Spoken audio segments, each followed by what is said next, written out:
हम लोगों ने नेशनल इनकम राष्ट्रीय आय की गणना के दो प्रमुख विधियों पर चर्चा की है अभी तक। जो पहला था वो था national income bye income method. फिर हमने दूसरा जो मेथड पे डिस्कशन किया था वो था national income bye expenditure method. अब यहाँ पर हमारे सामने एक तीसरा मेथड है जो आजकल सबसे ज्यादा इस्तेमाल होता है, खासकर प्राइमरी सेक्टर के लिए। जो हमारा प्राइमरी सेक्टर है इकोनॉमी का, उसके लिए ये सबसे ज्यादा उपयोगी होता है। तो national income by product method या national income by production method, यानी उत्पादन विधि के द्वारा राष्ट्रीय आय की गणना। तो एक तो ये शब्द में आपको थोड़ा ध्यान देना है कि जो उत्पादन होता है, जो भी, चाहे वो वस्तु का उत्पादन हो चाहे वो सेवा का उत्पादन हो, what ever be it is the goods और द सर्विस, जिसका भी उत्पादन कर रहे हैं, उस उत्पादन को के आधार पर अगर नेशनल इनकम कैलकुलेट करेंगे। अब जब नेशनल इनकम की बात आएगी तो इसमें चेंजेस होते रहे हैं। जैसे 2015 से पहले, 2015 से पहले जो नेशनल इनकम कैलकुलेट होता था वो होता था NNP at factor cost, net national product या net national income at factor cost होता था। तो हमने इनकम मेथड में और एक्सपेंडिचर मेथड में उसी के आधार पे आपको बताया है। और धीरे धीरे जो चेंजेस हुए तो 2015 में, 2015 में जाकर के, जनवरी 2015 में जाके भारत सरकार ने कुछ चेंजेस किए और नेशनल इनकम को कैलकुलेट करने के लिए उन्होंने आधार बनाया मार्केट प्राइस को। तो आजकल जो सबसे ज्यादा उपयोगी हो रहा है नेशनल इनकम को कैलकुलेट करने में, वो हो रहा है GDP-MP यानी gross domestic product at market price. इसका उपयोग किया जा रहा है और इसका उपयोग करने के साथ ही जो ग्रॉस वैल्यू एडिशन होता है, क्योंकि gross value addition at market price जब निकालेंगे तो वो ऑटोमेटिकली इक्वेट कर जाता है GDP-MP के साथ। इसको और डिटेल में समझने के लिए हम अलग से आपको एक क्लास में समझाएंगे, लेकिन यहाँ पर मेनली हमारा फोकस रहेगा कि ये जो ग्रॉस वैल्यू एडिशन होता है यानी प्रोडक्शन मेथड, यानी कि नेशनल इनकम प्रोडक्शन मेथड को ग्रॉस वैल्यू एडिशन मेथड भी कहते हैं। National income by production method is also known as gross value addition. और एक तीसरा नाम है आउटपुट मेथड। तीसरा नाम है आउटपुट मेथड, क्योंकि इसमें आउटपुट का उपयोग होता है। मतलब कोई भी चीज जब फाइनली फिनिश्ड यानी कि फाइनली होके निकलता है तो उसे आउटपुट कहते हैं। और जो बीच बीच में जो चीजें लगाई जाती हैं वो इंटरमीडिएट गुड्स कहलाता है। और जो शुरू में यानी किसी भी प्रोड्यूसर के लिए जो शुरुआती जो उसकी जो जरूरत होती है, जो शुरुआत में उसे खर्च करना पड़ता है, वो उसका इनपुट होता है। जिसे हम फैक्टर कॉस्ट भी कह सकते हैं कि भाई लैंड, जमीन की जरूरत पड़ी, लेबर की जरूरत पड़ी, एंटरप्रेन्योरशिप की जरूरत पड़ी, है ना, और साथ ही साथ उसको जरूरत पड़ी कि कैपिटल की जरूरत पड़ेगी। तो ये सब क्या हो जाएगा, इनपुट हो जाएगा, यानी फैक्टर कॉस्ट। तो इन सब चीजों को हमने पहले भी पिछले कुछ वीडियोस में आपको बताया है। तो अगर आपने वो वीडियोस नहीं देखे हैं, GDP, GNP और फैक्टर कॉस्ट, मार्केट प्राइस, तो इसके लिए ये जरूरी है कि आप चैनल को सब्सक्राइब करिए और उन वीडियोस को भी एक बार देखिए, है ना। और जब आप उसे देखेंगे तो इसे समझने में आसानी होगी। एक बहुत महत्वपूर्ण टॉपिक पर हम बात कर रहे हैं और जैसा मैंने बताया कि जैसे ग्रॉस वैल्यू एडिशन का टॉपिक हम अलग से भी आपको बताएंगे और इसी टॉपिक में बहुत से शब्द आएंगे, टर्म्स आएंगे, तो आपको घबराना नहीं है उससे, क्योंकि उसके लिए भी हम अलग से एक क्लास में आपको समझाएंगे कि उस टर्म का हमारी इकोनॉमी में, हमारी अर्थव्यवस्था में, इंडियन इकोनॉमी में क्या इंपॉर्टेंस है। जैसे प्रोडक्शन टैक्स शब्द आएगा, प्रोडक्शन सब्सिडी टर्म यूज होगा, प्रोडक्ट टैक्स शब्द यूज होगा, प्रोडक्ट सब्सिडी टर्म यूज होगा। तो आप अगर ध्यान से सुनेंगे और चीजों को अगर नोट डाउन भी कर लेंगे तो आप धीरे धीरे इस पर अपनी पकड़ बना लेंगे। हाँ, ये एक मैं प्रिकॉशनरी आपको ये चीज बता दूं कि ये वो टॉपिक हैं जिनको अगर आप सोच रहे होंगे कि एक बार हमने सुन लिया या पढ़ लिया और लिख लिया तो हमें इस पर कमांड आ जाएगा, तो ऐसा नहीं है। इसको आपको 1, 2 बार, 3 बार थोड़ा सा खुद भी कोशिश करनी पड़ेगी और हमारे लेक्चर जो है वो आपको इसमें मदद करेंगे। तो अब जैसे पहली बात तो ये हो गई कि नेशनल इनकम का ये तीसरा तरीका हम ये देख रहे हैं, जिसको बोलते हैं प्रोडक्शन मेथड या ग्रॉस वैल्यू एडिशन मेथड या आउटपुट मेथड। दूसरी बात हमने ये बताई आपको कि नेशनल इनकम को कैलकुलेट करने के लिए पहले यानी 2015 से पहले जो है, जनवरी 2015 से पहले जनरली क्या करते थे, नेट मेथड का इस्तेमाल करते थे, यानी net national income at factor cost जो है वो नेशनल इनकम हो जाता था। अब धीरे धीरे क्या बदलाव आया, तो इंटरनेशनली यानी अंतर्राष्ट्रीय स्तर पर अपने आप को एडजस्ट करने के लिए, यानी भारतीय अर्थव्यवस्था को अंतर्राष्ट्रीय स्तर पर एडजस्ट करने के लिए एक नई चीज आई जिसे बोलते हैं United nation system of national account, United nation system of national account यानी एसएनए बोलते हैं। तो उसके अकॉर्डिंग जो है इंडियन इकोनॉमी को एडजस्ट करने के लिए बहुत से बदलाव किए गए। तो 2015 में एक ये भी बदलाव आया 2015 में कि जब हम नेशनल इनकम को कैलकुलेट कर रहे हैं तो हम उसे gross domestic product at market price करें, और gross domestic product at market price जो करेंगे तो उसे gross value addition at market price से भी समझेंगे। तो यहां पर ग्रॉस वैल्यू एडिशन क्या है, तो पहले तो ग्रॉस तो मतलब हो गया पूरा, यानी समग्र हर एक सेक्टर का जितना भी वैल्यू एडिशन है सबको जोड़ना, तो वो बाद में देखते हैं। यहाँ पर पहले ये देखते हैं कि ये जो मूल्य वर्धन विधि है जिसे हम कहते हैं वैल्यू एडिशन, हिंदी में बोलते हैं मूल्य वर्धन, वो है क्या। तो देखिए कैसे डिफाइन करते हैं, डेफिनेशन से आपको काफी कुछ पता चल जाएगा कि आखिर ये है क्या चीज। By this method the total value of all the final goods and services produced in any economy during a given time period are estimated to obtain the value of domestic income। एक बार फिर बात करते हैं by this method, ये क्या था, कौन से तरीके की बात कर रहे हैं, तो value added gross value addition method. पहले ग्रॉस तो बाद में होगा, पहले तो वैल्यू एडिशन की बात करते हैं। तो वैल्यू एडिशन मेथड क्या है, what is value addition method, तो यहां पर बाय दिस मेथड से मतलब है वैल्यू एडिशन मेथड, और वैल्यू एडिशन मतलब का आउटपुट मेथड भी बोलते हैं और प्रोडक्शन मेथड भी बोलते हैं। तो वैल्यू एडिशन मेथड में the total value of all the final goods, जितने भी वस्तु या सेवा हमारी इकोनॉमी में प्रोड्यूस हुए हैं, all the final goods and services produced in any economy में, यानी कि भारतीय संदर्भ में बात करें तो भारतीय अर्थव्यवस्था में प्रोड्यूस हुआ।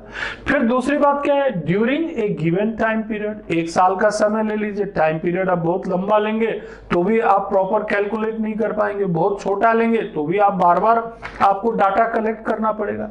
तो एक साल का टाइम अगर अपन ले लें या एक क्वार्टर का टाइम ले लें, यानी कि 3 महीने का टाइम ले लें, और उस पीरियड में estimated to obtain the value of domestic income, उस अवधि में जितनी भी वस्तु या सेवा प्रोड्यूस हुई हैं उन सब का, यानी उन सब की जो कीमत है, उन सब की जो वैल्यू है, उन सब की वैल्यू को आप कैलकुलेट कर लें, उन सब की वैल्यू को कैलकुलेट कर लें तो क्या निकल जाएगा, वैल्यू एडिशन या जिसको बोलते हैं प्रोडक्शन मेथड, है ना। तो given time period are estimated to obtain the value of domestic income. अब देखिए इसको और ज्यादा थोड़ा एक्सप्लेन करते हैं कैसे। तो यहां पर अगर राष्ट्रीय उत्पाद यानी नेशनल प्रोडक्ट या डोमेस्टिक प्रोडक्ट का अगर सही मूल्य निकालने के लिए जिससे कोई भी वस्तु तथा सेवा दोहरी गणना में ना आए, अब एक्चुअल पोजीशन में हम लोग जा रहे हैं जीबीए को समझने के लिए। यहां पर एक शब्द आ रहा है दोहरी गणना, ठीक है, यानी कि डबल काउंटिंग, यानी राष्ट्रीय उत्पाद यानी नेशनल प्रोडक्ट या डोमेस्टिक प्रोडक्ट जिसकी भी वैल्यू आपको निकालनी हो, मूल्य निकालने के लिए, जिससे कि कोई वस्तु तथा सेवा यानी कोई भी गुड्स, ऊपर अपन ने बात की गुड्स और सर्विस प्रोड्यूस हो रहा है, तो कोई वस्तु या सेवा दोहरी गणना में ना आए। मतलब जब कोई फाइनली जब कोई गुड्स या सर्विस प्रोड्यूस होता है तो वहां तक पहुंचने में कई स्टेप से गुजरना पड़ता है। There are many steps behind it. तो उन स्टेप्स में जो वैल्यू उसमें ऐड हुई है, अगर आप उसको बार बार जोड़ते चले जाएंगे तो क्या हो जाएगा, आपका कैलकुलेशन रॉन्ग हो जाएगा। तो बोला, इन्होंने कहा, क्लियर किया है कि जब आप किसी राष्ट्रीय उत्पाद या घरेलू उत्पाद डोमेस्टिक प्रोडक्ट को कैलकुलेट कर रहे हो, तो कोई भी जब आप प्रोड्यूस कर रहे हो जिससे कि कोई वस्तु तथा सेवा दोहरी गणना में न आए, यानी माध्यमिक वस्तुओं को गणना में आने से रोकने के लिए जिस विधि का प्रयोग करते हैं उसे मूल्य वर्धन विधि कहते हैं। यानी कि बीच में जो वस्तु या सेवा यानी कि फाइनल प्रोडक्ट तक पहुंचने के लिए या फाइनल सर्विस तक पहुंचने के लिए बीच बीच में जिन चीजों का हमने जो इंटरमीडियरी जो चीजों का उपयोग किया गया है उसको बार बार आपको कैलकुलेट नहीं करना है। इसको हम एग्जांपल से बता देते हैं आपको यहाँ पर। वैसे ये एग्जांपल बाद में भी हम एक्सप्लेन करेंगे। अब देखिए, मान लीजिए एक व्यक्ति है जो जंगल में रहता है और वो उसके पास जो है लकड़ी आसानी से उपलब्ध हो जाती है। अब उसने लकड़ी जो है सोचा कि भाई मुझे कुछ खाने पीने की चीजें चाहिए, और वो जंगल से एक बहुत अच्छी खासी लकड़ी जो है निकाला उसने और वो चला गया गांव में। गांव वाले ने उस लकड़ी को 100 रुपए में खरीद लिया। जंगल वाले आदमी ने गांव वाले आदमी को लकड़ी बेच दी, कितने में, 100 रुपए में। ठीक है। अब देखिए ये 100 रुपए यहाँ पर जंगल वाले आदमी के लिए तो फॉरेस्ट में कोई उसने स्पेशली कुछ नहीं लगाया, बस उसने अपना लेबर लगाया, श्रम लगाया, है ना, और साथ में मेहनत करके उस लकड़ी को काट के और जो है वो गांव ले गया और गांव में उसे किसान को 100 रुपए में बेच दिया। गांव के व्यक्ति को, जो फार्मर है या जो भी व्यक्ति, उन्हें 100 रुपए में बेच दिया। अब आप बताइए कि यहाँ पर वैल्यू एडिशन कितना हुआ, 100 रुपीज हो गया। ठीक, आ गया समझ में। वैल्यू एडिशन मतलब उसमें कीमत में वृद्धि कितनी हुई। तो यहाँ उसको कोई मॉनेटरी वैल्यू यहाँ पर नहीं थी, लेकिन जब वो गांव में गया तो वो 100 रुपए का हो गया। वैल्यू एडिशन ऑफ 100, यानी उसकी वैल्यू 100 होगी। अब ये गांव वाले आदमी के लिए, जो विलेज पर्सन था, उसके लिए वो 100 रुपए की जो लकड़ी थी वो कोई बहुत यूज की नहीं लग रही थी। उसने क्या किया, उसने सोचा कि इसमें हम थोड़ा बदलाव कर देते हैं, इसकी टहनी वहनी काट देते हैं, इधर उधर की ब्रांचेस को थोड़ा काट छाट कर देते हैं, बेहतर बना देते हैं, और उस लकड़ी को लेकर के एक पास के वो शहर में चला गया। बोला कि भाई ये लकड़ी बहुत अच्छी है, आप इसे खरीद लीजिए। एक शहर के आदमी को लकड़ी पसंद आ गई। अब देखिए, वो गांव के व्यक्ति के लिए वो 100 रुपए की लकड़ी थी, यानी कि विलेज पर्सन के लिए उस लकड़ी की कीमत, यानी इनपुट कितना है, input that is the input कितना है, 100, है ना। और जो शहर का आदमी है उस लकड़ी को उसे पसंद आया, सोचा कि भाई इससे हम जो है कुछ बेहतर कर सकते हैं और इसको, ये मेरे लिए काम की चीज है। उसने उसे खरीद लिया 500 रुपए में। और 500 रुपए में जब खरीदा तो उस विलेज पर्सन के लिए, उस गांव के व्यक्ति के लिए वैल्यू एडिशन कितना हो गया, 400 रुपए का वैल्यू एडिशन हुआ। कैसे वैल्यू एडिशन किया उसने उसकी टहनी काटी, उसको अलावा उसमें मजदूरी लगाई, 1-2 मजदूरों को लाया, थोड़ा उसमें पैसा भी खर्च हुआ, उसको लाने ले जाने में सब खर्च किया उसने, और ले जा करके उसने शहर के आदमी को 500 रुपए में बेच दिया। और इस तरह से इस वस्तु का वैल्यू एडिशन हो गया क्या, 400 रुपए का। अभी भी वो फिनिश्ड गुड नहीं है, अभी बेच नहीं सकते, उसका उपयोग नहीं है। लेकिन वो शहर के आदमी के पास जब आया तो उसने सोचा कि यार ये मेरे किस काम का, मैंने ले तो लिया है, लेकिन ऐसा करते हैं इससे कुछ सामान बनाते हैं। ठीक है, उसने उस लकड़ी को दे दिया फर्नीचर वाले आदमी को, जो फर्नीचर बनाता था, कारपेंटर था, है ना, उसको दे दिया। अब उस कारपेंटर को जब उसने दिया, कारपेंटर को लगा यार ये चीज बहुत काम की है और लकड़ी भी अच्छी है, सागौन की है या शीशम की है, बहुत अच्छी लकड़ी है, इसका कुछ बढ़िया चीज बन सकता है। उसने खरीद लिया। उस जो सिटी यानी शहर के आदमी के लिए जो लकड़ी 500 रुपए की थी, वो फर्नीचर बनाने वाले व्यक्ति ने उसे 1000 में खरीद लिया, 1000 रुपए में खरीद लिया, 1000 में। अब देखिए यहां पर भी वैल्यू एडिशन किया फर्नीचर वाले आदमी ने, उसको थोड़ा अच्छा किया, उसमें कुछ चीजें बनाई, छोटी छोटी चीजें बनाई, और वो जो चीजें उसने बनाई, वो चीजें उस फर्नीचर वाले व्यक्ति ने जब बनाई, तो उसमें भी उसने कुछ क्या कर दिया, वैल्यू एडिशन किया। 1000 रुपए में खरीदा था उसने, फर्नीचर वाले आदमी ने, और जो सिटी पर्सन था, वो सिटी पर्सन जो था, वो उसने 500 रुपए में किसको बेचा था, फर्नीचर वाले आदमी को। 1000 रुपए में बेचा था ना, तो नहीं, ये जो सिटी पर्सन था, सिटी पर्सन जो था, सिटी वाला जो आदमी था, है ना, उसने फर्नीचर वाले आदमी को कितने में बेचा था, 1000 रुपए में, है ना। अब यहां पर 1000 रुपए में जो बेचा, तो यहां पर वैल्यू एडिशन कितना हो गया, 500 रुपए का, ठीक है। फर्नीचर वाले आदमी ने फिर उसने सोचा, अब जिसने फर्नीचर जो पर्सन था, फर्नीचर जो बनाने वाला आदमी था, उसने सोचा यार ये मैं अपने पास रखूंगा तो कोई फायदा नहीं है, ऐसा करते हैं इसे मार्केट में बेच देते हैं। और उसने अपनी दुकान में उसे रखा, और पता चला कि उसी दिन एक ग्राहक आया और उसने बोला कि भाई ये चीज मुझे बहुत पसंद है, ये कुर्सी, ये टेबल, ये जो भी तुमने बनाया है ये मुझे दे दो, मैं इसे कंज्यूम करूंगा, मेरे पास रखूंगा। और 2500 रुपए में उस कस्टमर ने उसे खरीद लिया। तो ये फर्नीचर वाले का इनपुट था 1000 रुपए का, उसने कस्टमर को बेचा 2500 रुपए में। तो यहां पर वैल्यू एडिशन उस फर्नीचर वाले आदमी ने जो वैल्यू एडिशन किया, उसकी वैल्यू कितनी हो गई, 2500 माइनस 1000 मतलब 1500 रुपए का। अब जरा इस पर नजर डालिए, जंगल से लकड़ी आई, वैल्यू एडिशन हुआ 100 रुपए का, ठीक है। गांव वाले व्यक्ति ने 100 रुपए की लकड़ी को शहर के आदमी को बेचा, वैल्यू एडिशन हुआ 400 रुपए का। शहर के आदमी ने एक फर्नीचर वाले को लकड़ी बेची, वो चीज वैल्यू एडिशन हुआ 500 रुपए का। और जो फर्नीचर वाला व्यक्ति था, उसने उसे फाइनली प्रिपेयर किया और एक कस्टमर को बेचा, जो कि 2500 रुपए में बिका, और उसमें से इनपुट को माइनस करेंगे तो वैल्यू एडिशन हो गया 1500 रुपए का। अब देखिए जो कस्टमर के हाथ में गया, ध्यान देना है यहां पर, जो कस्टमर के हाथ में गया है ये क्या है, फाइनल वैल्यू है, this is the final value, ठीक है। ध्यान दे रहे हैं ना, क्योंकि ये डेफिनेशन में मैच करेंगे ये चीज को। आप यहां पर देखिए, यहां क्या बोला, by this method the total value of all the final goods and services, final goods and services, ठीक है।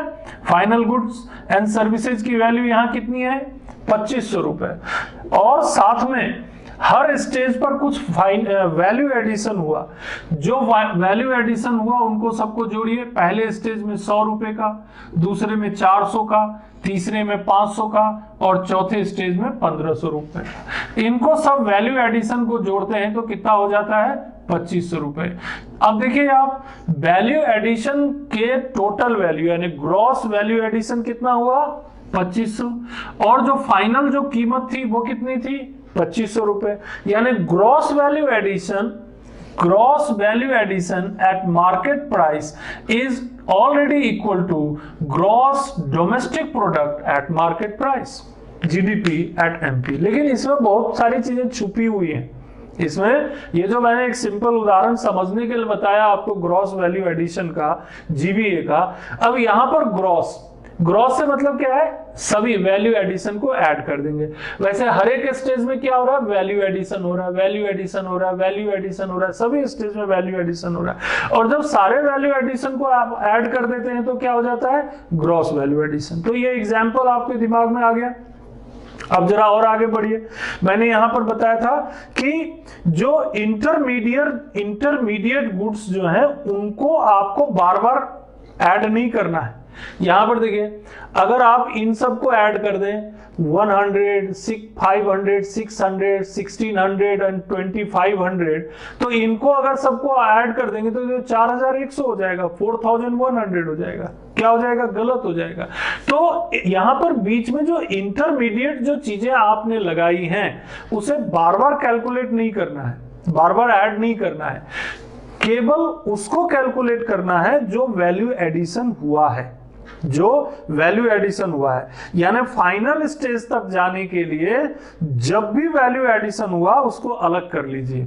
फाइनल स्टेज क्या है? यहां पर फर्नीचर जो कस्टमर को बेचा गया, लेकिन कस्टमर तक जाने से पहले हर बार कुछ वैल्यू एडिशन हुआ है, पहले स्टेज में, दूसरे स्टेज में, तीसरे स्टेज में, चौथे स्टेज में।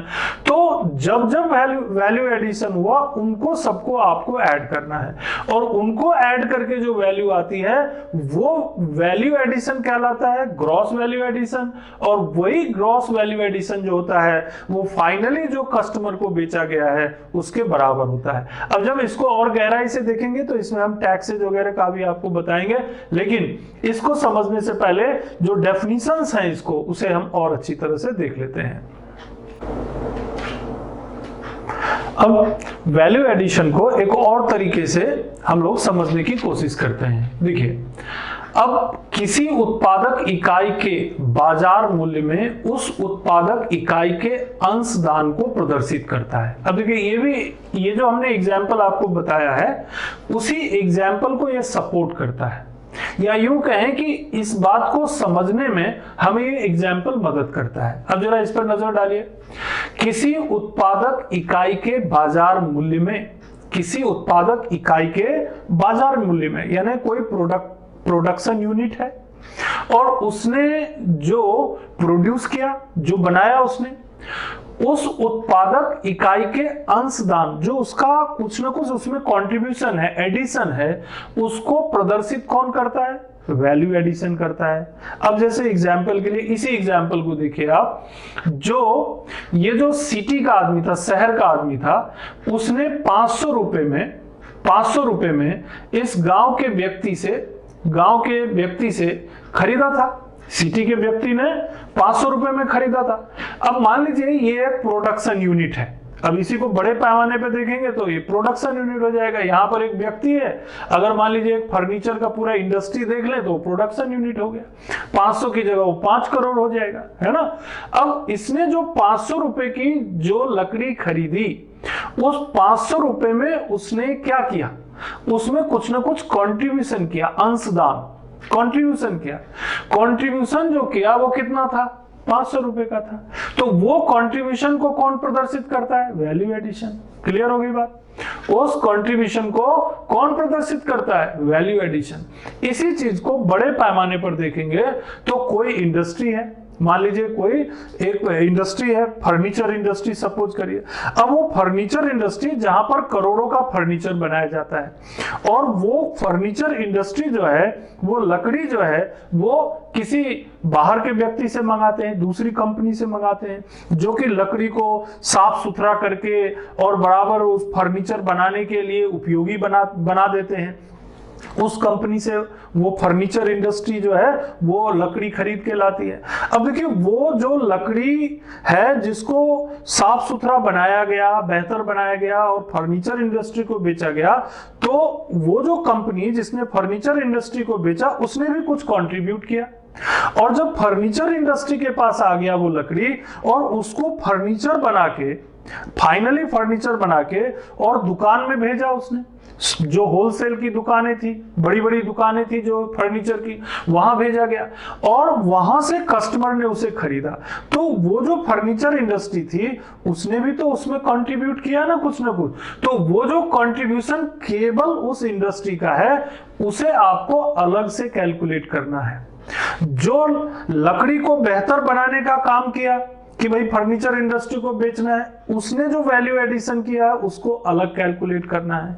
तो जब किसी भी फाइनल गुड्स तक पहुंचने के लिए जितनी भी प्रोडक्शन यूनिट्स हैं, यानी जितने भी व्यक्ति हैं, जितनी भी संस्थाएं, उन लोगों ने जितना जितना उसमें कंट्रीब्यूट किया है, उन सारे कंट्रीब्यूशन को ऐड कर देंगे तो क्या निकल जाएगा? वैल्यू एडिशन, यानी कि और सबको ऐड कर देंगे तो ग्रॉस वैल्यू एडिशन। तो कंट्रीब्यूशन अगर देखना है, किसी प्रोडक्शन यूनिट का कंट्रीब्यूशन देखना है कि उसने उसमें क्या जोड़ा, कितना उसको महत्वपूर्ण बनाया, ये चीज समझने के लिए आपको ग्रॉस वैल्यू एडिशन की जरूरत होगी। और ग्रॉस डोमेस्टिक प्रोडक्ट में ऐसा हो पाता है क्या?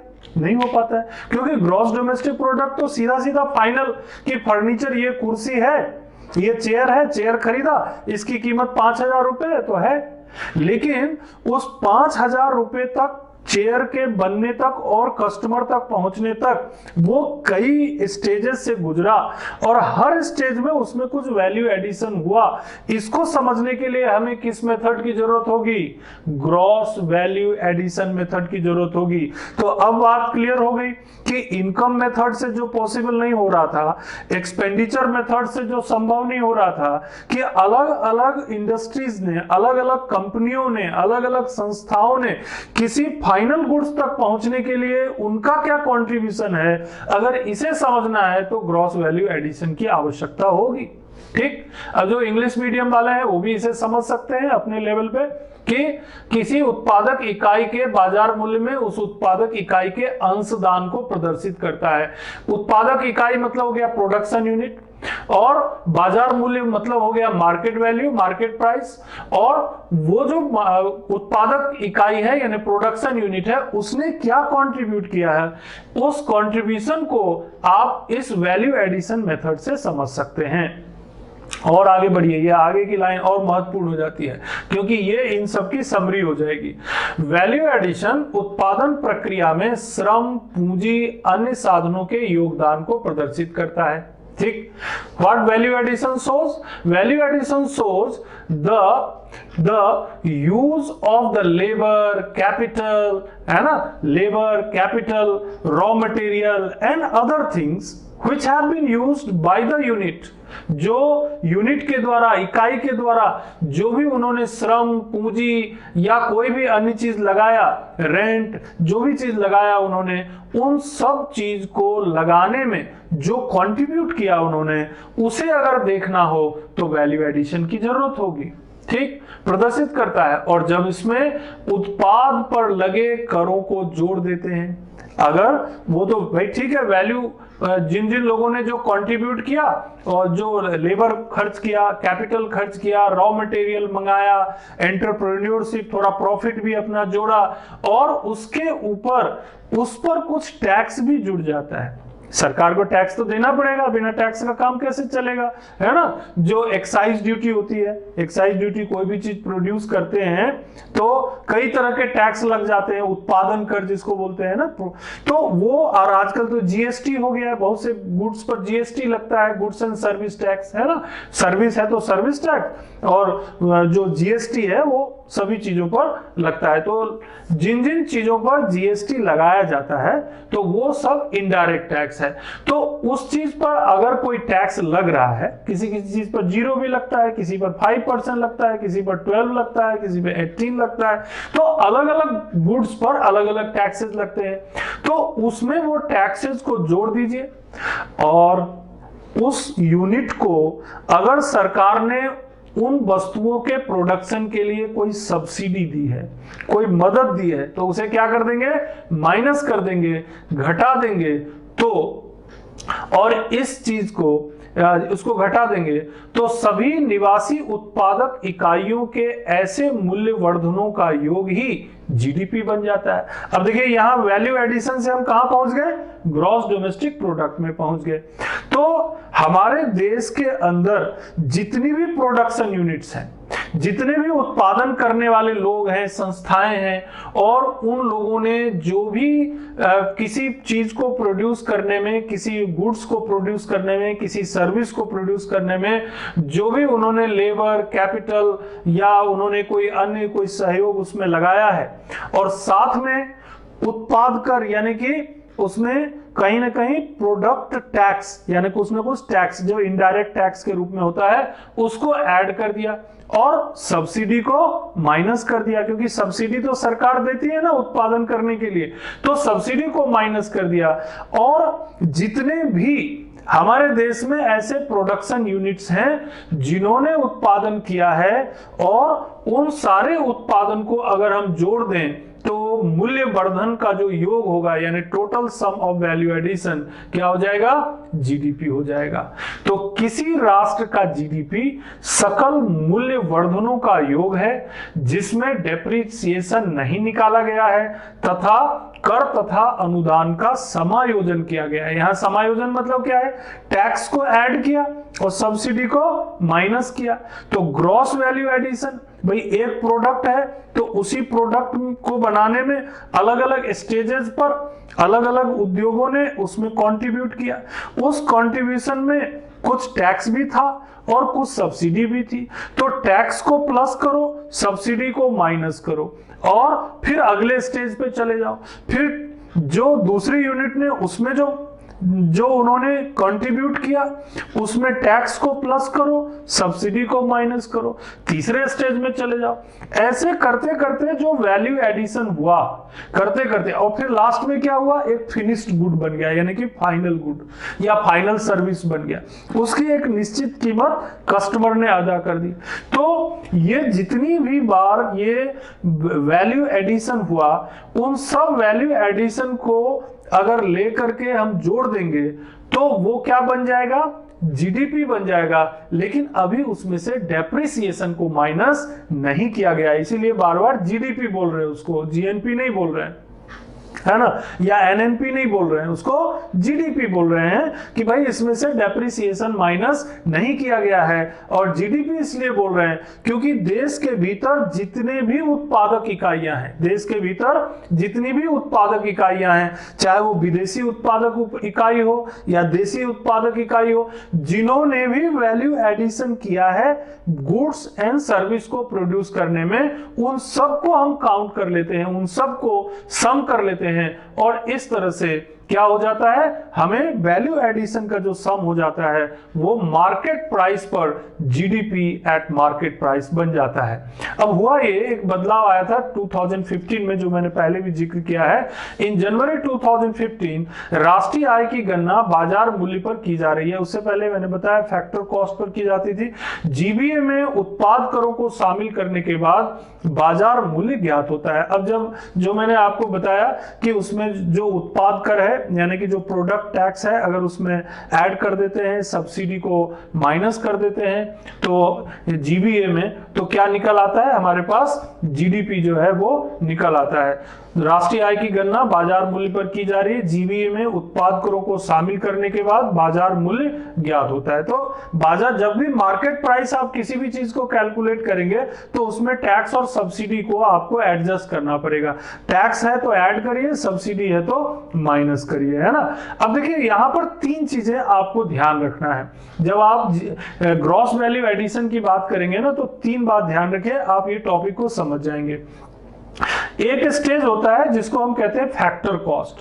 फैक्टर कॉस्ट निकाल, किसी भी चीज को ग्रॉस वैल्यू एडिशन को आप फैक्टर कॉस्ट पे निकाल सकते हैं, लेकिन वहां पर क्या होगा, factor cost at GBA, GBA eight factor cost निकालेंगे तो आपको केवल इस पे ध्यान देना है कि किसी प्रोडक्शन यूनिट ने कितना रेंट में खर्च किया, कितना वेजेस में खर्च किया, कितना इंटरेस्ट में खर्च किया और कितनी प्रॉफिट लेने के खर्च किया, उसमें टैक्स वगैरह आपको इंक्लूड नहीं करना है ना।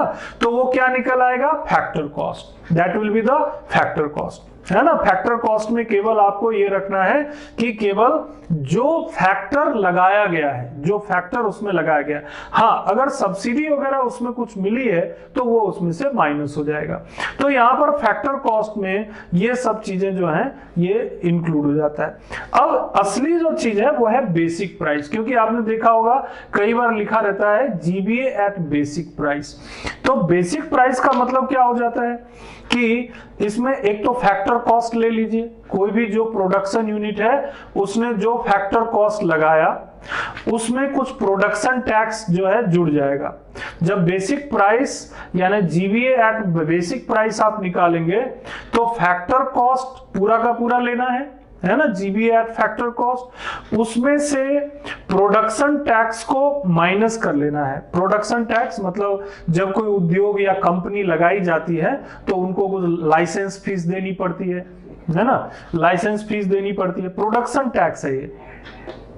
तो यहां पर प्रोडक्शन टैक्स फैक्टर कॉस्ट में प्रोडक्शन टैक्स को ऐड करना पड़ता है ना, जोड़ना पड़ता है। तो प्रोडक्शन टैक्स मतलब क्या हुआ? प्रोडक्शन टैक्स मतलब हुआ जब कोई उद्योग है या कोई कंपनी है और उन्होंने जो है लाइसेंस लिया तो लाइसेंस फी दी। अगर जमीन है, जब सरकार की मान ली जमीन है या किसी भी व्यक्ति की जमीन है तो उनको भी रेवेन्यू देना पड़ता है। तो बहुत सारे ऐसे फीस या चार्जेस होते हैं जो प्रोडक्शन के दौरान यानी कि उत्पादन के दौरान उस उद्योग या कंपनी को लगाना पड़ता है। तो ये किस में जुड़ जाएगा? फैक्टर कॉस्ट में जुड़ जाएगा। This will be included in factor cost. और इसमें से क्या माइनस कर देंगे? प्रोडक्शन सब्सिडी को माइनस कर देंगे। अगर मान लीजिए प्रोडक्शन के दौरान मतलब उस यूनिट ने प्रोडक्शन के दौरान अगर उसे कोई सब्सिडी दी गई है तो उसे क्या कर देंगे?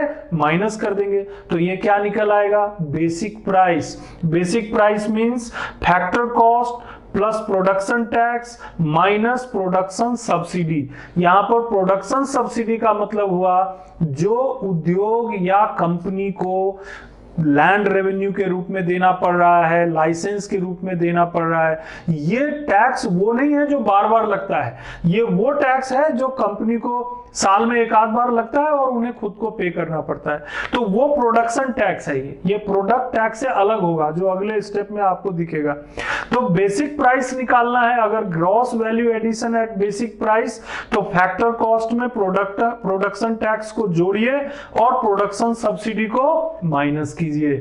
और असली जो काम है हमारा ये है market price, GVA eight market price. तो जीवीए एट मार्केट प्राइस अगर आपको निकालना है तो क्या करेंगे आप? जो बेसिक प्राइस अभी आपने निकाला था जीवीए एट बेसिक प्राइस, उसमें प्रोडक्ट टैक्स को ऐड कर दीजिए। प्रोडक्ट टैक्स क्या होता है? जो बाद में लगता है, सामान बनने के बाद जो जीएसटी लगता है ना, या कोई कस्टम ड्यूटी लग गया या इंपोर्ट ड्यूटी लग गया या जो भी टैक्स लगा।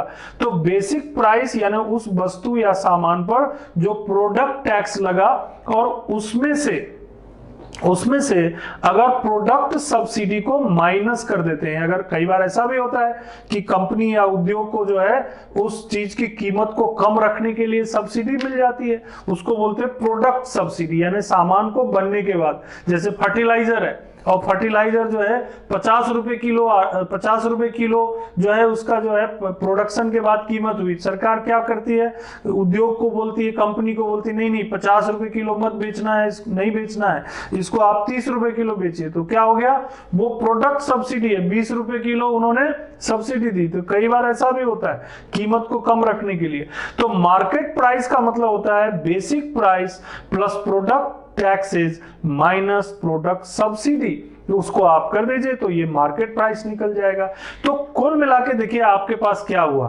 Gross value addition at basic price means GVA at factor cost plus production tax minus production subsidy, ठीक। और GDP at market price is equal to GVA at basic price plus product tax minus product subsidy, ठीक है। तो यहां पर GDP at market price आपने निकाल लिया और जीबीए आपने ग्रॉस वैल्यू एडिशन आपने निकाल लिया। तो ग्रॉस वैल्यू एडिशन जो मार्केट प्राइस पे अगर आप निकालेंगे, लेकिन मार्केट प्राइस पर जाने से पहले भी कुछ चीजें यहां पर मिल गई अलग अलग स्टेज में। प्रोडक्शन टैक्स लगा, प्रोडक्शन सब्सिडी घटा, तो जीबीए क्या हो गया? Basic price. फिर उस बेसिक प्राइस में अगर प्रोडक्ट टैक्स लगा और प्रोडक्ट सब्सिडी घटा तो क्या बन गया? ये दिस बिकम मार्केट प्राइस बन गया। तो आप देखिए दोनों तरह से चीजों को समझ सकते हैं, gross value addition at basic price and gross value addition जो है एट मार्केट प्राइस। इन दोनों तरह से आप चीजों को समझ सकते हैं। अब देखिए इसी को क्या करते हैं, अब जब आप ग्रॉस वैल्यू एडिशन निकालना जान गए, आपको पता चल गया कि यार ग्रॉस वैल्यू एडिशन जो है क्या चीज है, तो अब आप पूरी इंडियन इकोनॉमी पे एक बार सोचिए। इंडियन इकोनॉमी को अगर आप देखेंगे तो 3 बड़े सेक्टर्स हैं, प्राइमरी सेक्टर, सेकेंडरी सेक्टर और टर्शियरी सेक्टर। अब आप क्या करेंगे, हर एक सेक्टर में ग्रॉस वैल्यू एडिशन पता कर लीजिए, है ना। Find gross value addition in each sector, हर एक सेक्टर में ग्रॉस वैल्यू एडिशन पता कर लीजिए। ये वैल्यू एडिशन देखिए यहां पर मैंने शॉर्ट में लिखा है, primary sector, secondary sector and tertiary sector. Primary sector मतलब क्या हुआ भाई, एग्रीकल्चर हो गया, है ना, माइनिंग हो गई, माइनिंग के अलावा फिशरीज हो गई, हॉर्टिकल्चर हो गया। अब हर एक स्टेज में प्राइमरी सेक्टर में भी वैल्यू एडिशन होता है, सेकेंडरी सेक्टर जिसको मैन्युफैक्चरिंग सेक्टर भी बोलते हैं, इंडस्ट्री वाला, और तीसरा टर्शियरी सेक्टर, सर्विस सेक्टर।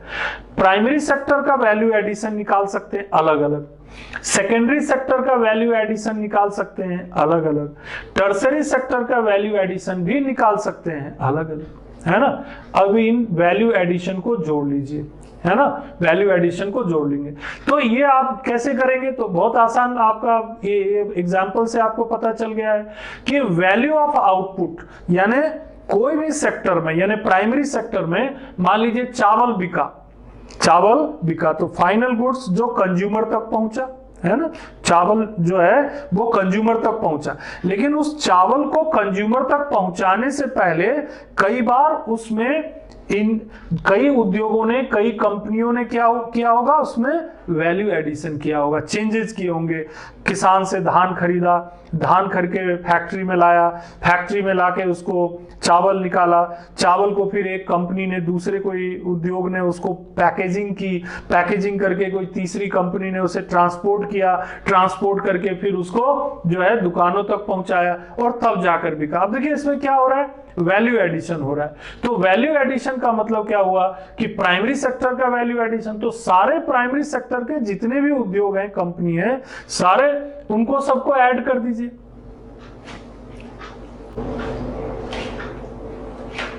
इसी तरह से जैसे प्राइमरी सेक्टर के सारे कंपनी, उद्योग, व्यक्ति, जिन लोगों ने भी उसमें अपना अपना कंट्रीब्यूशन दिया है, तो जैसे मैंने शुरू में ही डेफिनेशन में बताया था कि हर एक उत्पादक इकाई के अंशदान को, कंट्रीब्यूशन को प्रदर्शित करता है ये। तो कंट्रीब्यूशन, जिन लोगों ने भी जो भी कंट्रीब्यूशन किया है, और उस कंट्रीब्यूशन के साथ में थोड़ा टैक्स ऐड हो गया, और टैक्स के साथ साथ अगर उसमें कोई अगर सब्सिडी उनको मिली है तो माइनस हो गया, तो एक स्टेज हो गया। अब जितनी कंपनियां ना हमारे देश के भीतर, जितनी कंपनी और उद्योग हैं जो प्राइमरी सेक्टर में काम कर रहे हैं, उन सबका क्या कर लेते हैं, उनमें जो वैल्यू एडिशन हुआ सबको ऐड कर लेते हैं। इसी तरह सेकेंडरी सेक्टर में कैलकुलेट करिए, बहुत सारे उद्योग हैं, स्टील इंडस्ट्री है, स्टील बनाया, स्टील प्रोड्यूस किया, और प्रोड्यूस करने में आप जानते हैं मशीनरी खरीदी होगी, फैक्ट्री लगाया होगा, जमीन किराए से ली होगी, है ना, सैलरी दी होगी लोगों को, है ना, और उसके बाद मार्केटिंग किया होगा, उसको बेच, और फिर जाकर के उसे दूसरे उद्योग को उन्होंने या दूसरी संस्थाओं को बेचा होगा। इस प्रोसेस में उस कंपनी ने जो प्रोड्यूस किया, स्टील कंपनी ने, और प्रोड्यूस करने के बाद जो उसकी वैल्यू एडिशन किया, क्योंकि वैल्यू एडिशन क्या हुआ भाई, आयरन का ओर लाया होगा, है ना, अयस्क, है ना, मैग्नेटाइट, हेमेटाइट, सीडराइट, ये खरीद के लाया होगा, और उसको उन्होंने क्या कर दिया, उसको वैल्यू एडिशन किया, वैल्यू एडिशन करके स्टील बनाया, स्टील बनाने के बाद उसे किसी फैक्ट्री, दुकान या किसी संस्था को बेचा। अब वो बीच में क्या चीज आ गई, बीच में जुड़ गया, स्टील फैक्ट्री के साथ साथ थोड़े टैक्स भी जुड़ गए, वो जुड़ गया, और सब्सिडी अगर मिली सरकार की तरफ से तो माइनस हो गया। ऐसे ही एल्युमिनियम इंडस्ट्री, ऐसे ही सीमेंट इंडस्ट्री, ऐसे ही सेकेंडरी सेक्टर के जितने भी प्रोडक्शन यूनिट्स हैं, उन सब के द्वारा जो वैल्यू एडिशन किया सबको ऐड कर लीजिए, ठीक। फिर तीसरा, टर्शियरी सेक्टर में, सर्विस सेक्टर में जाइए। सर्विस सेक्टर में जितनी भी यूनिट, अब सर्विस सेक्टर में कैसे वैल्यू एडिशन होता है, तो देखिए जैसे मैं एक एग्जांपल के लिए बताता हूं। मान लीजिए खेत में, एक बगीचे में आम लगा हुआ है। अब देखिए पहले क्या होता था गांव में, आम किसान जो था वो जिसका बगीचा होता था आम तोड़ता था और वहीं गांव में आसपास वो बेच देते थे, बात खत्म हो गई। उसमें जो खर्चा हो, थोड़ा बहुत जो खर्च होता था लगाने में तोड़ने में वही होता था। अब ऐसा नहीं है, बहुत सारे वैल्यू एडिशन होने लगे अब इसमें भी। कैसे होता है वैल्यू एडिशन? तो पहले ये सर्विस सेक्टर में, इसलिए मैं उदाहरण दे रहा हूं क्योंकि इसमें सर्विसेज जुड़ी हुई है। देखिए क्या होता है, जैसे आम तोड़ने वाला स्पेशलिस्ट व्यक्ति आया, प्रॉपर वे में मैंगो तोड़ा, सर्विस है ना। फिर उसकी पैकेजिंग की, बहुत अच्छे अच्छे डब्बों में उसको पैकेजिंग की। अब वो डब्बे बनाने वाली कंपनी और डब्बा जो पैकेजिंग करने वाला, पैकेजिंग क्या है, एक सर्विस है, सेवा दिया उसने। फिर पैकेजिंग करने के बाद उसको प्रॉपर वे में, पैकेजिंग करने के बाद उसको क्या किया, उसको गाड़ियों में, जो ट्रकों में उसको प्रॉपर वे में भरा, सर्विस। यानी वहां पर जो ट्रक, जो सेवाएं हैं ट्रांसपोर्टेशन वाले, उसे, क्योंकि उसे एक जगह से 500 किलोमीटर दूर ले जाना है, तो ट्रांसपोर्टेशन सर्विस। अब देखिए जब वो आम उस बगीचे में टूटकर बिकने वाला था तो पता चला 10 रुपए का एक आम था, लेकिन जब 500 किलोमीटर गया वो, तो उसमें सर्विस जो था वो जुड़ता चला गया, उसमें वैल्यू एडिशन हो गया अलग अलग स्टेज में। पैकेजिंग हो गई, पैकेजिंग के बाद प्रॉपरली उसको ट्रकों में रखा गया, ट्रकों में रखने के बाद उसे दूसरी जगह लाया गया 500 किलोमीटर दूर, फिर वहां पर उसे प्रॉपर वे में उसे उतार करके पकाया गया। राइपिंग सर्विस, सब सर्विस है। राइपिंग, वो प्रॉपर वे में पके और पक के फिर उसके बाद उसे डिस्ट्रीब्यूट किया गया और फिर वो लोगों के दुकानों में गया, सब्जी मार्केट में गया, फल मार्केट में गया और लोगों ने उसे खरीद के लाया और खाया।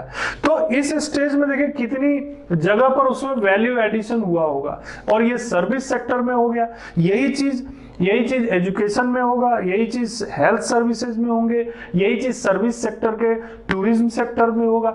तो टूरिज्म सेक्टर में यानी टर्सरी सेक्टर में जितने भी वैल्यू एडिशन करने वाली यूनिट्स हैं, उन सारे यूनिट्स के वैल्यू एडिशन को ऐड कर दीजिए, है ना। PSNT, primary sector value addition, secondary sector value addition, tertiary sector value addition. और ये जो वैल्यू एडिशन होगा वो किसके बराबर हो जाएगा? अगर आपके पास वैल्यू एडिशन नहीं भी है तो आपके पास देखिए क्या है, वैल्यू ऑफ आउटपुट, जो फाइनल कॉस्ट है वो आपके पास है हर एक स्टेज में। जैसे कि मैंने ये एग्जांपल में बताया था, आपके पास हर एक स्टेज में फाइनल कॉस्ट है आपके पास कि अल्टीमेटली आम जो है, एक आम 25 रुपए में बिका और जब आम जहां से निकला वो 10 रुपए में था। तो 10 रुपए से लेकर 25 रुपए तक जाने में मान लीजिए 2 स्टेज में वैल्यू एडिशन हुआ है। तो 2 स्टेज में जो वैल्यू एडिशन हुआ वो वैल्यू एडिशन है, लेकिन जो 25 रुपए है वो क्या है, आउटपुट है। तो आउटपुट आपको मालूम है और साथ में इंटरमीडिएट कंजम्पशन। अब मैं ये कह रहा हूं कि आम को 25 रुपए तक पहुंचाने में 2 बार वैल्यू एडिशन हुआ, तो 2 बार वैल्यू एडिशन हो गया, तो ये इंटरमीडिएट कंजम्पशन हो गया। इंटरमीडिएट कंजम्पशन मतलब भाई जैसे वो उसको पैकेजिंग करने के दौरान जो लकड़ी खर्च हुआ है ना, कुछ न कुछ लकड़ी के तख्ते लाए होंगे, उसको पैक किया होगा, फिर उसको ले गए जिस पर्टिकुलर जगह पर, वहां पर उसको पकाने की प्रक्रिया में कुछ केमिकल लगाया होगा या नेचुरली पका होगा तो भी उसमें कुछ जो है श्रम यानी कि लेबर खर्च हुआ होगा। तो ये इंटरमीडिएट कंजम्पशन हो गया। तो आउटपुट माइनस इंटरमीडिएट कंजम्पशन, यानी कि 10 रुपए का आम जो इनिशिएट हुआ था वो 25 रुपए में अगर लोगों को मिला, यानी फाइनल यानी आउटपुट 25, और जो इंटरमीडिएट कंजम्पशन हुआ उसमें इंटरमीडिएट कंजम्पशन वो कितना हो गया, उसमें बीच बीच में जो खर्च किया उसको आप माइनस कर लेंगे तो अल्टीमेटली आपको पता चल जाएगा कि वैल्यू एडिशन कितना था, यानी कितना उसमें इंक्लूड किया गया। तो आउटपुट आपके पास है, इनपुट आपके पास है। इनपुट यानी कि जो लगाया, तो 10 रुपए लगाया और आउटपुट कितना हुआ, तो 25 रुपए। तो आउटपुट माइनस इनपुट यानी कि 25 माइनस 10, तो इसका मतलब वैल्यू एडिशन क्या हुआ, 15 रुपए हुआ। वैल्यू एडिशन 15 रुपीज का वैल्यू एडिशन हुआ। अब ये वैल्यू एडिशन 2 स्टेज में हुआ होगा तो 2 स्टेज में आएगा। तो इस तरह से आप ग्रॉस वैल्यू एडिशन जो है वो कैलकुलेट कर सकते हैं अलग अलग सेक्टर्स का, उन सबको ऐड कर दीजिए, प्राइमरी सेकेंडरी टर्सरी सेक्टर का, तो आपको जो है ग्रॉस वैल्यू एडिशन मालूम पड़ जाएगा। तो ग्रॉस वैल्यू एडिशन एडिशन अगर मालूम पड़ गया तो आप जीडीपी के बारे में अच्छी तरह जान जाएंगे। अब कई बार ये प्रश्न उठता है कि ये जो जीडीपी होता है और जो जीबीए होता है, भाई इसमें कोई अंतर भी है क्या? तो थोड़ा अंतर तो आप समझ ही गए होंगे, कैसे, फिर भी मैं आपको एक्सप्लेन कर देता हूं कि देखिए जीबीए जो होता है इसे अच्छी तरह समझ लेना है। जीबीए जो होता है, this gives A picture of the state of the economic activity from producer side, यानी उत्पादन के नजरिए से, प्रोड्यूसर साइड से या सप्लाई साइड से ये जो है किसी भी स्थिति को प्रदर्शित करता है, यानी कि उत्पादन की स्थिति के बारे में ये हमको बताता है, या सप्लाई क्या है चीजों को ये बताता है, या वैल्यू एडिशन किस तरह से हो रहा है, चीजों को कैसी गुणवत्ता को बढ़ाया जा रहा है, इसके बारे में जानकारी हमें किससे मिल जाती है? ग्रॉस वैल्यू एडिशन यानी जीबीए से मिलती है। तो जीबीए के बारे में एक लाइन याद रखिए कि this give the clear picture from the supply side और द प्रोड्यूसर साइड, यानी उत्पादक के नजरिए से ये चीजों को बताता है। और जीडीपी क्या होता है? GDP gives the picture from the consumer side और द डिमांड साइड। ये बेसिक डिफरेंस हो जाता है। कंज्यूमर ने उस चीज को कितने में खरीदा, जैसे मैंने बताया आम कंज्यूमर ने कितने में खरीदा? 25 रुपीज में। तो कंज्यूमर के साइड से चीजों को समझने में जीडीपी मदद करता है, लेकिन उसमें वो 10 रुपए का था, लेकिन वो 25 रुपए तक कैसे पहुंचा, इसे किस प्रोड्यूसर ने, किस उत्पादक ने उसमें क्या ऐड किया, क्या उसकी गुणवत्ता को बढ़ाया, इसे समझने के लिए जीडीपी आपकी मदद नहीं कर पाएगा। कौन मदद करेगा? जीबीए करेगा, ग्रॉस वैल्यू एडिशन मदद करेगा। तो ये भी हो गया। अब देखिए इसमें एक और फायदा इसमें ये होता है कि अगर मान लीजिए हमें सेक्टर वाइज अलग अलग सेक्टर का वैल्यू एडिशन, यानी कि अलग अलग सेक्टर क्या क्या कंट्रीब्यूट कर रहे हैं, कैसे उनमें डेवलपमेंट हो रहे हैं, क्या क्या उनको दिक्कतें हैं, इसको समझना हो तो किसकी जरूरत होगी? जीबीए की जरूरत होगी। क्योंकि देखिए जीबीए में क्या होता है? Primary sector, secondary sector, tertiary sector. तो प्राइमरी सेक्टर में अलग अलग जो उद्योग हैं, उन उद्योगों के द्वारा किसी प्रोडक्ट को या किसी सर्विसेज को बेहतर बनाने में कितना कंट्रीब्यूट किया जा रहा है, कितना उनका कंट्रीब्यूशन है, किस तरह से वो काम कर रहे हैं, क्या उनको कोई प्रॉब्लम है, वो नहीं कर पा रहे ठीक से काम। अगर जीबीए को देखेंगे तो उससे पता चल जाता है कि किस सेक्टर को क्या प्रॉब्लम है।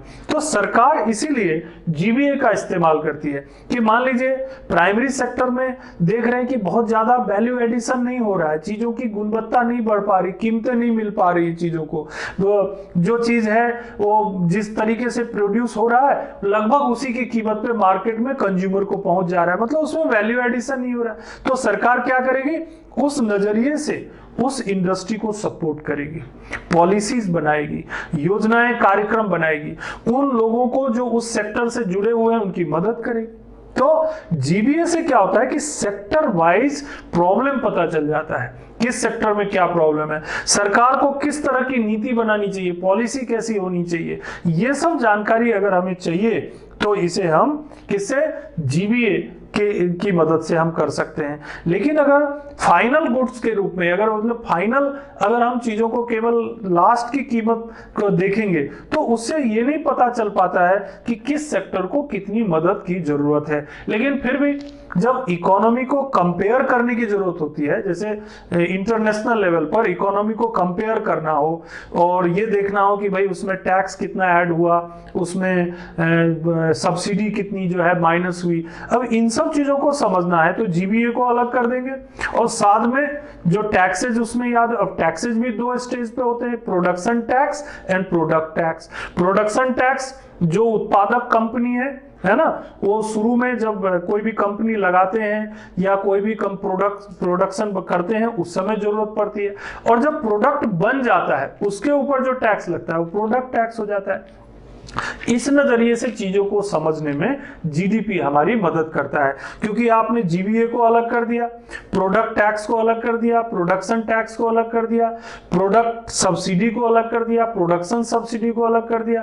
तो जीबीए से किस तरीके से जीडीपी तक पहुंचते हैं, इन दोनों चीजों को समझने में हमें जीवीए भी कुछ मदद करता है और जीडीपी भी मदद करता है। तो दोनों की अपनी अपनी भूमिका है, both have their own role.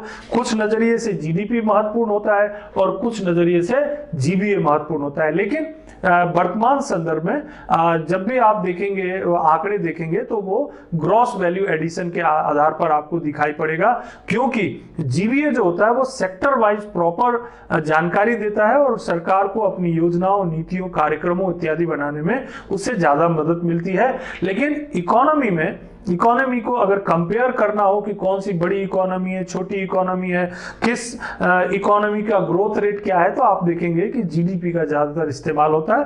तो दोनों की अपनी अपनी उपयोगिता है और दोनों की अपनी अपनी संबद्धता है। संबद्धता यानी रिलेशन, तो रिलेशन भी आपको मैंने बताया कि अगर आप यहां पर जीडीपी एट मार्केट प्राइस निकालेंगे तो जीबीए एट बेसिक प्राइस आपके पास है, gross value addition at basic price है, और उसमें आप प्रोडक्ट टैक्स जोड़िए, प्रोडक्ट सब्सिडी माइनस करिए, तो जीडीपी एमपी हो जाता है। अब अगर आप भूल गए हो कि भाई जीबीए बीपी क्या है, तो जीबीए बीपी भी मैंने बता दिया। जीबीए फैक्टर कॉस्ट क्या होता है ये भी आपको मालूम है ना। जीबीए फैक्टर कॉस्ट में प्रोडक्शन टैक्स को जोड़िए और प्रोडक्शन सब्सिडी को माइनस कीजिए, है ना।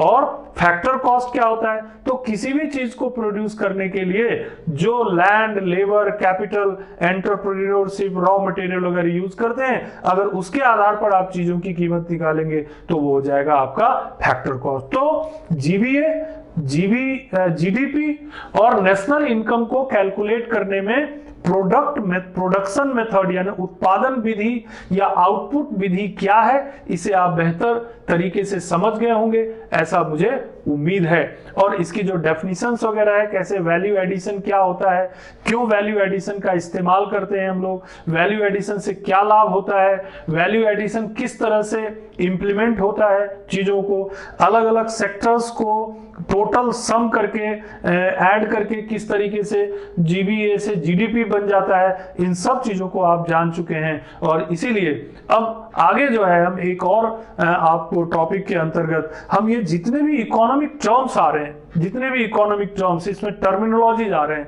अगर उसको आपको समझने में दिक्कत होती होगी तो मैं उसके लिए एक अलग आपको लेक्चर या अलग क्लास में आपको वो चीज बता दूंगा, जिससे आपको और सुविधा होगी। इसके अलावा ग्रॉस वैल्यू एडिशन में भी अगर कुछ दिक्कत है तो उसको भी मैं एक अलग से एक टॉपिक में कि जीबीए क्या है और जीबीए से क्या फायदे या क्या नुकसान है, वैसे मैंने यहाँ पर जिक्र किया है कि ग्रॉस वैल्यू एडिशन जो है ये क्यों भारत में शुरू किया गया, इसका फायदा क्या है, जीडीपी से ये किस तरह रिलेटेड है और दोनों में अंतर क्या है, तो वो मैंने संक्षेप में यहाँ बताया है। जरूरत होगी तो हम और आपको वो बताएंगे और नेक्स्ट वीडियो में आपसे मिलेंगे। Thank you.